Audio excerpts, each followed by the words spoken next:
America കഴിഞ്ഞാൽ ഒന്നിലേറെ വിമാനവാഹിനി കപ്പലുകൾ സ്വന്തമായിട്ടുള്ള രണ്ട് രാജ്യങ്ങളാണ് ഇന്ത്യയും ചൈനയും.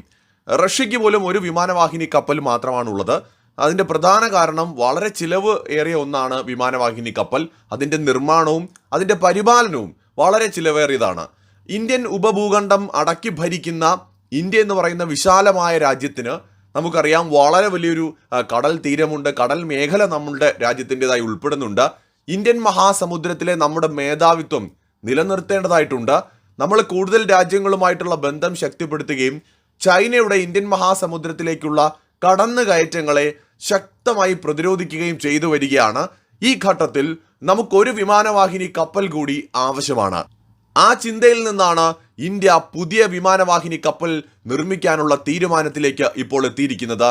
$5 ബില്യൺ മുടക്കിയാണ് ഇന്ത്യ ലോകത്തെ ഏറ്റവും കരുത്തുറ്റ വിമാനവാഹിനി കപ്പലുകളിൽ ഒന്ന് നിർമ്മിക്കാൻ തീരുമാനിച്ചിരിക്കുന്നത്. ഇന്ത്യൻ ഓഷനിലുള്ള ചൈനയുടെ സാന്നിധ്യത്തെ എന്നേക്കുമായി ഇല്ലാതെയാക്കുക എന്ന ലക്ഷ്യത്തോടെയാണ് ഏകദേശം 400 ബില്യൺ രൂപ, കൃത്യമായി പറഞ്ഞാൽ $5 ബില്യൺ മൂല്യം വരുന്ന തുക ഉപയോഗിച്ചുകൊണ്ട് ഇന്ത്യ ഒരു വിമാനവാഹിനി കപ്പൽ കൂടി നിർമ്മിക്കാൻ തീരുമാനിച്ചിരിക്കുന്നത്. INS വിക്രാന്ത് നമുക്കറിയാം, നമ്മുടെ കൊച്ചിയിൽ നിർമ്മാണം പൂർത്തിയാക്കിയ ഇന്ത്യ തദ്ദേശീയമായി നിർമ്മിച്ച നമ്മുടെ ആദ്യത്തെ വിമാനവാഹിനി കപ്പൽ. ഇത് കൂടാതെ INS വിക്രമാദിത്യ എന്നൊരു വിമാനവാഹിനി കപ്പൽ കൂടി നമ്മുടെ രാജ്യത്തിനുണ്ട്. അങ്ങനെ നിലവിൽ 2 വിമാനവാഹിനി കപ്പലുകളുള്ള ഇന്ത്യ ഇന്ത്യൻ മഹാസമുദ്രത്തിലെ ശക്തമായ രാജ്യമാണ്. എന്നിരുന്നാലും കൂടുതൽ വിമാനവാഹിനി കപ്പലുകൾ നിർമ്മിച്ച് ഇന്ത്യൻ മഹാസമുദ്രത്തിലേക്ക് കടന്നു കയറാൻ ആഗ്രഹിക്കുന്ന ചൈനയുടെ സ്വപ്നങ്ങൾക്ക് തിരിച്ചടി നൽകുക എന്ന ലക്ഷ്യത്തോടു കൂടിയും ഇന്ത്യൻ സൈന്യത്തെ, വിശേഷിച്ച് നമ്മുടെ നേവിയെ ശക്തിപ്പെടുത്തുക എന്ന ഉദ്ദേശത്തോടെയും നമ്മളുമായി സൗഹൃദം പങ്കിടുന്ന രാജ്യങ്ങൾക്ക് കൂടുതൽ ആത്മവിശ്വാസം നൽകുക എന്ന ഉദ്ദേശത്തോടെയും ഇന്ത്യൻ നേവിയുടെ ശക്തി വർദ്ധിപ്പിക്കാൻ തീരുമാനിച്ചിരിക്കുകയാണ് ഭാരതം. അതിൻ്റെ ഭാഗമായിട്ടാണ് $5 ബില്യൺ ചിലവഴിച്ചുകൊണ്ട് ഒരു പുതിയ വിമാനവാഹിനി കപ്പൽ കൂടി നിർമ്മിക്കാൻ ഇന്ത്യ തീരുമാനിക്കുന്നത്. മിക്കവാറും അത് കൊച്ചിയിൽ തന്നെ ആയിരിക്കും നിർമ്മിക്കുക എന്നാണ് നമുക്കറിയാൻ സാധിക്കുന്നത്.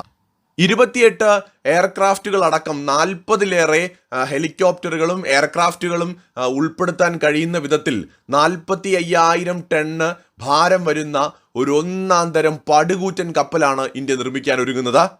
ലോകത്തെ ഏറ്റവും മികച്ച വിമാനങ്ങൾ എന്നറിയപ്പെടുന്ന ഫ്രഞ്ച് റഫേൽ യുദ്ധവിമാനങ്ങൾ വഹിക്കാൻ കഴിയുന്ന ഈ പുതിയ വിമാനവാഹിനി കപ്പൽ ചൈനയുടെ വലിയ സ്വപ്നങ്ങളുടെ മേലുള്ള കനത്ത അടിയായിട്ടാണ് വ്യാഖ്യാനിക്കപ്പെടുന്നത്.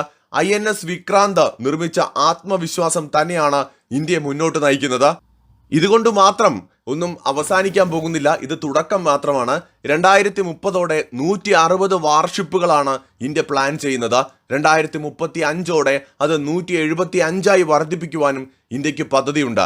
ഏതാണ്ട് 2 ട്രില്യൺ രൂപ എസ്റ്റിമേറ്റ് പ്രതീക്ഷിക്കുന്ന ഈ ഒരു വലിയ വിന്യാസം നടത്താൻ വേണ്ട ആയുധങ്ങളുടെ പണിപ്പുരയിലാണ് ഇന്ത്യ. ഏകദേശം 60ഓളം വെസൽസ്, പലതരത്തിൽ ഇന്ത്യൻ നേവിക്ക് ഉപയോഗിക്കാൻ പറ്റുന്ന ഷിപ്പുകൾ നിലവിൽ പല ഘട്ടങ്ങളിലായി നിർമ്മാണം നടന്നുകൊണ്ടിരിക്കുകയാണ്. അക്കൂട്ടത്തിലാണ് ഇന്ത്യ ഒരു പുതിയ വിമാനവാഹിനി കപ്പൽ കൂടി നിർമ്മിക്കാൻ തയ്യാറെടുക്കുന്നത്. ചൈനയ്ക്കും അമേരിക്കയ്ക്കും ഇന്ത്യൻ മഹാസമുദ്രത്തിൽ സാന്നിധ്യമുണ്ട്. എന്നാൽ ഇന്ത്യ തങ്ങളുടെ ശക്തി വർദ്ധിപ്പിക്കാൻ നിർബന്ധിതരാവുകയാണ്.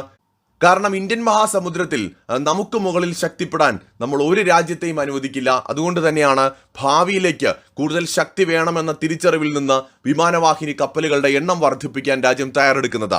ഏകദേശം 65,000 ടൺ വരെ ഭാരം വഹിക്കാൻ കഴിയുന്ന വിമാനവാഹിനി കപ്പലായിരിക്കാം മിക്കവാറും ഇന്ത്യ ചിലപ്പോൾ നിർമ്മിക്കുക. ഒന്നാം വിമാനവാഹിനി കപ്പലിന്റെ നിർമ്മാണത്തിന് ഏകദേശം 23,000 കോടി രൂപയാണ് ചിലവുണ്ടായിരുന്നത്. എന്നാൽ അതിനും മുകളിൽ ചിലവ് വരാൻ സാധ്യതയുള്ള ഒരു വിമാനവാഹിനി കപ്പലായിരിക്കും ഇത്. കാരണം ടെക്നോളജിക്കലി ഹൈലി അഡ്വാൻസ്ഡ് ആയിരിക്കും. ഇന്ത്യയുടെ ലേറ്റസ്റ്റ് വെപ്പൺസ് എല്ലാം തന്നെ യൂസ് ചെയ്യാൻ പറ്റുന്ന തരത്തിൽ ക്രമീകരിച്ചിട്ടുള്ളതായിരിക്കും. ഏറ്റവും അഡ്വാൻസ്ഡ് ആയിട്ടുള്ള ഒരു വിമാനവാഹിനി കപ്പൽ തന്നെയായിരിക്കും ഇനി ഇന്ത്യ നിർമ്മിക്കുക. ഇതിന്റെ കൂടുതൽ വിശദാംശങ്ങൾ പുറത്തു വന്നിട്ടില്ല. എന്തായാലും രാജ്യം വളരെ സന്തോഷത്തോടു കൂടി ഒരു പുതിയ ചുവടുവയ്പ്പിലേക്ക് കടക്കുകയാണ്. 2ാമത്തെ തദ്ദേശീയമായ വിമാനവാഹിനി കപ്പൽ നിർമ്മിച്ചുകൊണ്ട് ഇന്ത്യൻ മഹാസമുദ്രത്തിൽ ചൈനയുടെ സ്വപ്നങ്ങളുടെ മേൽ ഒരു അഗ്നിബാധയായി പടർന്നു പിടിക്കാൻ തന്നെയാണ് ഇന്ത്യയുടെ തീരുമാനം. മറ്റൊരു വീഡിയോയുമായി വീണ്ടും കാണാം.